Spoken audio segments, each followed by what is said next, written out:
Oi, gente, no R7 Fala Comigo, eu recebo hoje a juíza Mônica de Stasi, que vai falar tudo sobre problemas relacionados ao consumidor, especialmente o superendividamento. Seja bem-vinda, doutora. Muito obrigada. Eu começo agradecendo o convite, a oportunidade de estar aqui e de trazer um tema que é tão interessante, não só para a comunidade jurídica, mas para a população em geral. Doutora, a gente vai começar falando sobre um lançamento recente do seu livro que fala justamente sobre isso, né? Que é o crédito digital e o superendividamento dos consumidores. Mas então vamos por partes. Fala pra gente o que de fato é o crédito digital. O crédito digital é aquele que as pessoas tomam através da internet, sem o contato pessoal, sem aquela explicação, como acontecia até muito pouco tempo atrás, em que eu ia ao banco, conversava com o gerente, ele me explicava como era a contratação, o que eu estava levando, o que eu precisaria pagar. A evolução dos costumes, principalmente pós-pandemia, fez com que os contratos fossem se tornando digitalizados. Ou seja, estou lá no meu celular, estou no Instagram, no Facebook e aparece uma oferta de crédito. E eu acabo lá, clico e em 3 segundos eu tenho um crédito liberado para mim. Este é, de uma maneira bem simples, o crédito digital. Aquele concedido sem o contato pessoal, sem uma explicação de uma pessoa para outra, só por meios digitais. E acaba que, consequentemente, isso vai gerando um endividamento maior ou esse superendividamento dos consumidores, né? Exato. O superendividamento é um instituto jurídico novo, embora uma realidade bastante conhecida da população, não só do Brasil, mas do mundo todo. Em termos de lei, ele veio trazido para a legislação brasileira no ano de 2021. Foi aprovada uma lei 14.181, e o que fez essa lei? Ela trouxe o conceito de superendividamento, ela disse como deve ser feita a concessão do crédito de maneira responsável e, caso isso não funcione, como tratar o superendividamento. Então, acho que a gente pode começar conversando para tornar esse papo mais compreensível para as pessoas, dizendo o que é o superendividamento. Quem é a pessoa superendividada? Bem, para a lei, o superendividado é aquela pessoa física, pessoa natural, de boa fé, isso é um fato muito importante, que não consegue arcar com o pagamento das dívidas que já venceram e daquelas que ainda estão por vencer, sem prejuízo daquilo que a lei chama de mínimo existencial. E que, para ficar tranquilo de se compreender, é o mínimo que a pessoa, que a família precisa para ter uma vida com dignidade. Então, quem é o superendividado? Aquele que não consegue e não vai conseguir pagar as suas contas. Ou seja, aquela pessoa que, por exemplo, tem aqueles famosos compromissos, seja de cartão de crédito, enfim, aquelas parcelas, né? Todo mundo tem uma parcela hoje. E aí, essa pessoa que tem essas parcelas também pode ser considerada endividada ou superendividada? Para a lei, quando a gente fala em pessoa endividada, é aquela que tem parcelas por pagar. Eu sou superendividada, suponho que você também seja, a maior parte. Pensando em números, quase 80% da população brasileira é endividada. Tem parcelas por pagar. Isso é natural, isso é saudável para a economia. Dá uma nova forma, um respiro para a pessoa se organizar no pagamento das suas dívidas e no consumo. O endividamento é algo saudável e natural. Começa a se tornar problemático a partir do momento em que aquela pessoa, aquele consumidor, já não consegue fazer frente ao pagamento das suas dívidas sem prejudicar alguma coisa da sua sobrevivência. E num determinado momento, ele já não consegue pagar mais absolutamente nada. Isso sim é um problema. E os números também são bem assustadores. Se 76% mais ou menos da população brasileira é endividada, dados recentes trazidos pelo R7 informam que 17% da população, quase 18%, é um número quebradinho, é superendividada, não vai conseguir pagar a sua dívida. Agora você imagina, para a sociedade no geral, 1/5 praticamente da população não vai conseguir pagar, honrar os seus compromissos. Isso é um problema para ela e isso é um problema para os credores. É uma situação bastante complicada. E é justamente o momento em que muita gente perde o crédito até para poder providenciar custos fundamentais para o dia a dia, e aquilo acaba virando uma bola de neve e a pessoa não consegue quitar as parcelas, quitar essa dívida e também não atende às necessidades pessoais dela, fundamentais para o dia a dia. Exatamente. E a gente pensa no superendividamento naquelas parcelas de crediário, de cartão de crédito. O cartão de crédito no Brasil é o que mais coloca as pessoas nesta posição do superendividamento. Por quê? Porque eu vou lá, eu quero fazer uma compra. Eu não preciso ter dinheiro para comprar. Se nós olharmos para trás na história, e eu não preciso voltar muito, tá? No meu livro, eu abordo a questão desde lá de trás, desde a Idade Média, de como funcionava no muito antigamente. Para nós aqui, eu posso voltar até 1960. Até ali, as pessoas tinham por hábito, primeiro trabalhar, ter o seu dinheiro para pensar o que eu posso comprar. E o comprar era algo para satisfazer as necessidades daquele momento e de alguma pequena acumulação. Esta era a mentalidade daquela época. E então eu tenho uma tradução disso para o crédito e para o consumo. Como é que se consumia nos anos 60? Se consumia de uma maneira mais tranquila, de uma maneira mais regrada. Como é que se pagava? Pagava-se com aquilo que já tinha. Só que aí começam as vendas em parcelas, começa o cartão de crédito, ele vem em pequena escala e, de repente, é o boom do cartão de crédito, ele se populariza. E aí? Aí eu não preciso mais ter dinheiro para comprar. Eu posso estar passeando, gostar de uma coisa e falar assim, eu quero, gostei, vou comprar. Eu nem sei se eu preciso, mas naquele momento parecia que eu não poderia viver sem aquilo. Eu vou lá e compro. Não preciso ter dinheiro. Eu passo o cartão de crédito e vou. Tá lá, uma hora vai ser pago. Isso era lá atrás, quando começou. A intenção era essa. Exato. Eu comprei para pagar. Aí vai passando o tempo. E, de repente, a pessoa pode parcelar o seu cartão de crédito. Embora muita gente, é algo curioso, muitas pessoas não entendem o que é parcelar o cartão de crédito. Elas acham que é uma possibilidade de pagamento em várias vezes, mas elas não entendem o quanto isso vai deixar o seu produto, o seu serviço mais caro. Elas não fazem essa conta. Elas só pensam, sim, que eu tenho uma facilidade de pagamento, mas a dificuldade que vem por trás, que são os juros, que são, se eu não pagar, o que vai acontecer? Nada disso é calculado. Então, essa mudança de mentalidade fez com que hoje as pessoas primeiro façam o seu consumo para depois pagarem. E num curto espaço de tempo. Por que isso? Nós não fomos preparados para esse acesso facilitado ao crédito. E aí ele apareceu e ele nos foi oferecido. E agora? Eu tomo crédito e não sei o que fazer com ele.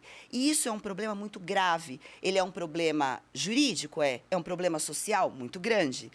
Traz problemas familiares, traz problemas pessoais. Pelo mundo todo, índice de suicídio muito alto de pessoas endividadas. E uma coisa curiosa, a gente pensa nisso no Brasil, né? Então, eu sei que o brasileiro se endivida, o brasileiro tem dificuldade de pagar contas, eu olho no jornal, os números vêm de maneira bastante simples, mas não é uma realidade só nossa. Era isso que eu ia perguntar agora. Era uma realidade somente de brasileiros ou era algo, uma observação mundialmente falando? Mundial. É um fenômeno mundial e muito grave. Nos Estados Unidos, grande parcela da população considerada de classe média, ou seja, a maior parte da população, é endividada e em vias de superendividar. A diferença entre a nossa economia e a dos Estados Unidos é de que maneira as pessoas se endividam. Lá, eles falam em hipoteca de casa, em financiamento de carros. Isso é o que leva, além do cartão de crédito, esse daí é campeão mundial. Leva ao endividamento excessivo. Aqui no Brasil nós temos outras causas, mas o que a gente não pode deixar de observar e de entender, lá também tem. E olha só, Europa não passa longe disso. A França é outro país que a gente costuma citar muito. Quando se estuda o superendividamento, eu tenho 2 grandes modelos mundiais. O nosso começou a vir para a lei, veio para a lei e começou a ser discutido, como eu disse, em 2021. Né? A lei aprovada em 2021 vinha sendo estudada e discutida há anos, com base em quê? Olhando para exemplos pelo mundo. Então, eu tenho o exemplo norte-americano e eu tenho o exemplo francês. O que isso nos revela? As populações daqueles países são endividadas. Por mais que a gente ache, é coisa de brasileiro, não é coisa de brasileiro. O que eu tenho de diferente? A forma de lidar com o problema.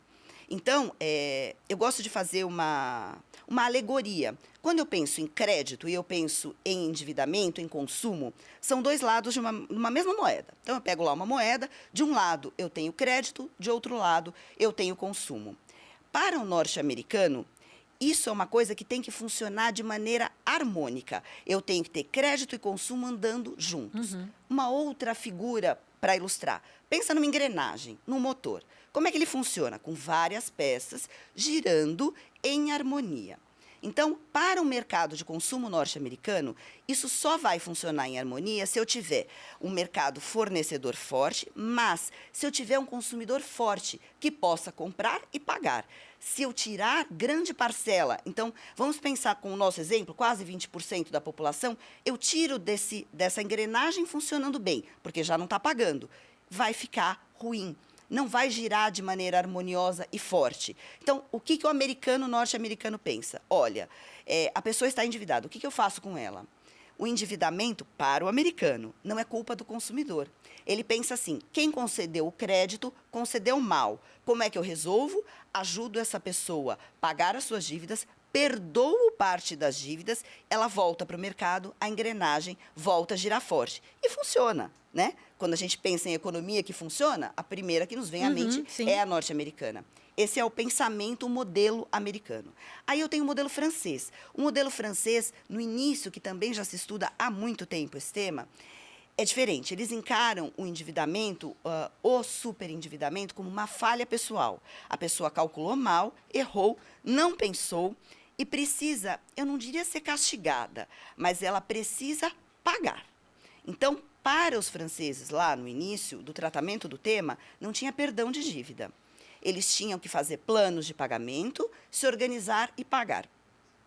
O tempo mostrou para eles que, às vezes, nem toda a organização e nem toda a boa vontade vai ser suficiente para permitir que aquela pessoa faça o pagamento integral. Então, hoje, eles já têm perdão de dívida. Voltando para nós, e por que eu dei essa volta ao mundo para falar? Porque nós usamos o modelo como base para criar o nosso, que é novo. Nós usamos o modelo francês. Então, aqui no Brasil, não tem perdão de dívida. A lei que fala do superendividamento, ela não traz instrumentos de perdão de dívida. Não é lei para caloteiro. Eu já ouvi, mas isso aí vai fazer com que as pessoas se endividem mais, porque elas vão ter uma forma de pagar. Não. A nossa lei diz assim, olha só, você tem dívida? Quer pagar? Você estava de boa fé quando você tomou as suas dívidas? E essa boa fé não é assim, calculei mal, estou de má fé. Não. Só está excluído da lei, da proteção legal, aquele que comprou sabendo que não podia pagar. Então, eu sou juíza, eu sei dos meus vencimentos, eu sei o que eu tenho na minha conta bancária. Se eu for comprar uma Ferrari e me endividar, pode ter certeza de que foi de má fé, porque eu sei que eu não posso pagar. Essa é a ideia. Agora, eu comprei algo que naquele momento parecia que ia dar para pagar, fiz as minhas contas, estava tudo certo. Contraí uma dívida de boa fé.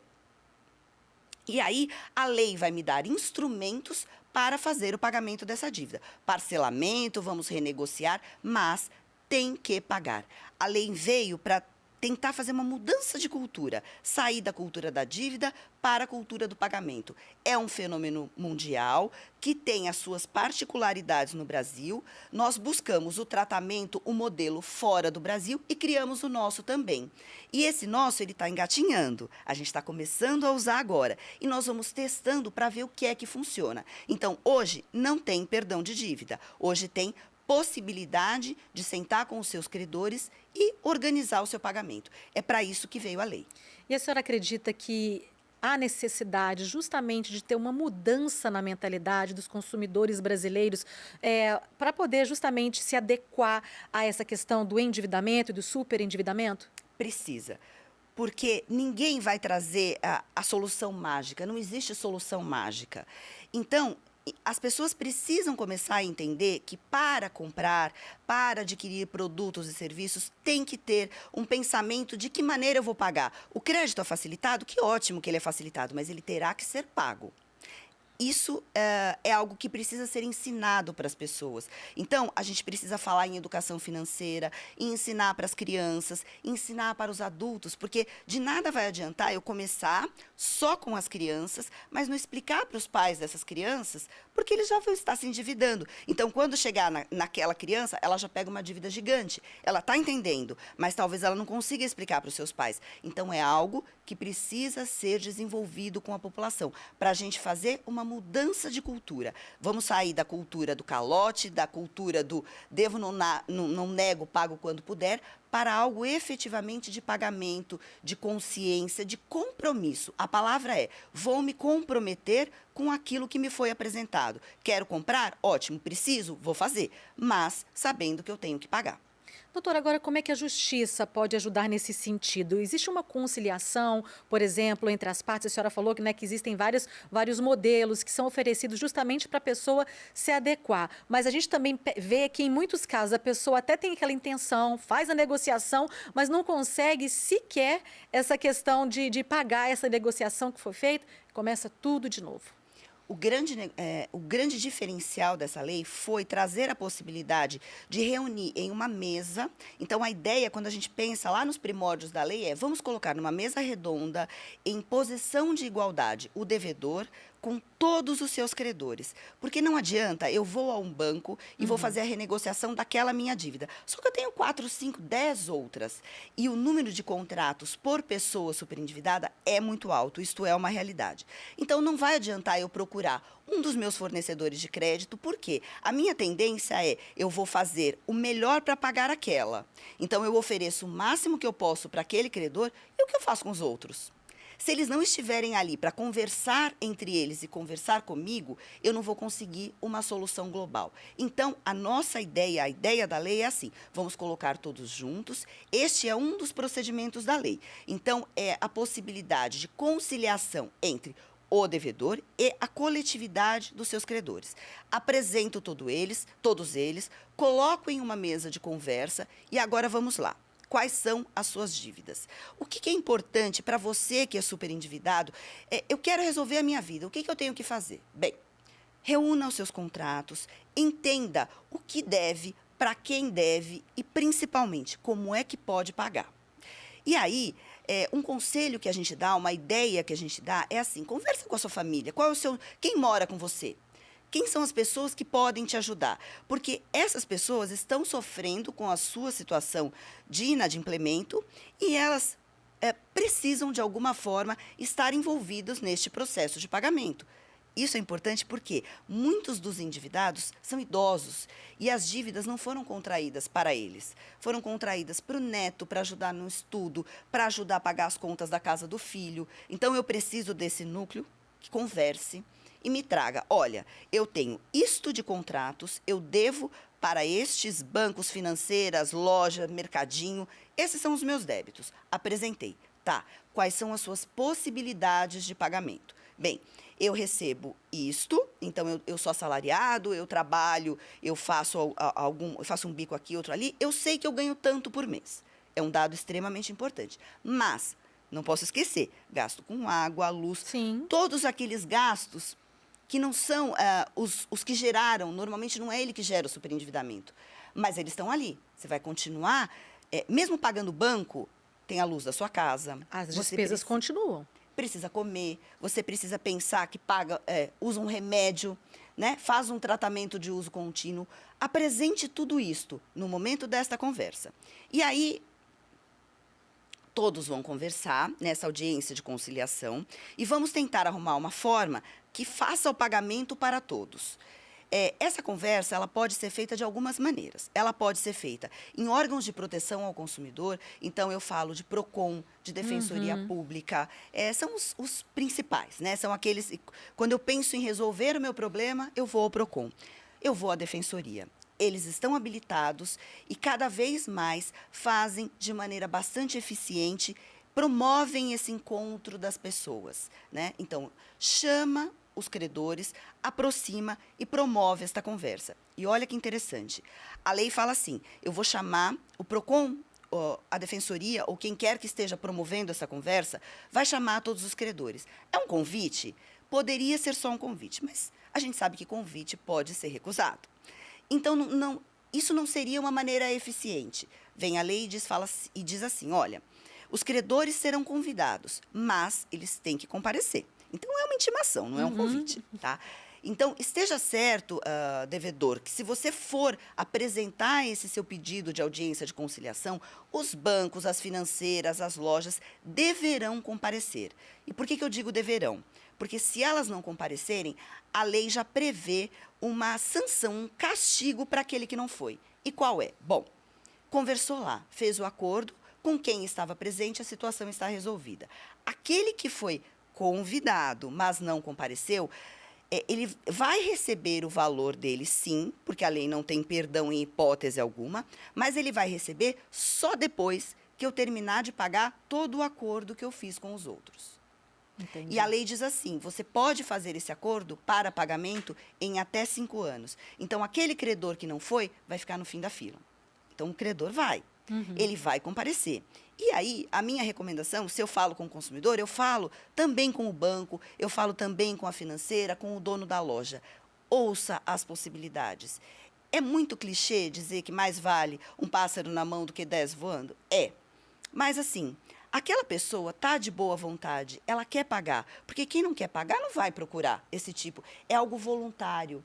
Ela tem a intenção de resolver a vida. Ela está se apresentando para fazer o pagamento. Naquele momento, ela está empenhada a fazer isto. Ouça e tente encaixar o seu crédito ali. Porque você vai ter dessa pessoa um compromisso. E se ela não pagar, ela também vai ter as suas sanções. Ela terá que, ao final, pagar. Só que quero crer que a pessoa que ali está vai apresentar algo que ela possa fazer. Tem que ser muito bem pensado, muito bem estudado, mas um parcelamento que seja viável. Então, melhor vale um pássaro na mão do que 10 voando. Isso é o grande objetivo. Aproximar os interesses de credor e devedor, fazer com que conversem e se entendam. Essa é uma das possibilidades da lei. Eu falei que isso pode ser feito nos órgãos de proteção do consumidor, mas também pode ser feito no judiciário. Então, no estado de São Paulo, onde eu trabalho, isso é feito tanto direto com o advogado, que vai ajuizar uma ação e pedir essa conciliação, mas também perante os Sejusques, que são os Centros Judiciários de Solução de Conflito. E o que o Sejusque faz? Justamente isso, faz o convite, coloca lá na mesa, vamos colocar todos para conversar e faz essa mediação ou a conciliação, tentando aproximar os interesses das pessoas. Este é um dos caminhos. Deu certo, ótimo, eu tenho um acordo, resolvi ali a vida. Não deu certo, e agora o que é que eu faço? Existe uma ação e aí um processo que pode ser ajuizado justamente para aquela situação que não foi objeto de acordo. Então, ali, o juiz vai, de novo, tentar fazer o acordo, não deu certo, ele vai montar um plano de pagamento, vai tirar aquilo que tem de errado no contrato. Então, ali eu tenho um juro excessivo, uma multa que não poderia ser cobrado, tiro aquilo que está de irregular e faço um plano para pagamento no prazo de 5 anos. Então, esses são os 2 caminhos que a lei nos traz. Doutora, para a gente finalizar, queria que a senhora falasse com o nosso telespectador, com o nosso internauta, qual a dica de ouro para evitar estar aí no meio dessa estatística, né, do superendividamento. A mudança de cultura, o comprometimento, saber que eu preciso consumir? Preciso. Eu quero? Ótimo. Como é que eu vou fazer isso de maneira consciente, de maneira que eu possa pagar? Não é possível 100? Que seja possível 10? Fique nos 10. Porque senão, esse número que hoje de superendividados é 17,7 e só aumenta, ele vai crescer. E a economia do país todo vai sentir. Então, no meu livro, eu abordo essas questões, eu trago uma análise do crédito digital, do superendividamento e faço uma proposta.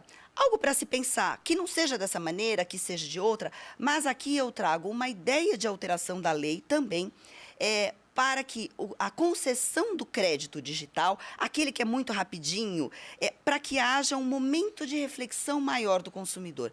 Pensar, entender e consumir com consciência e compromisso é a chave, se não para a solução, mas para esta mudança de padrão de comportamento que lá na frente, no futuro, a gente espera que traga uma solução para a pessoa e para a melhora da economia do país.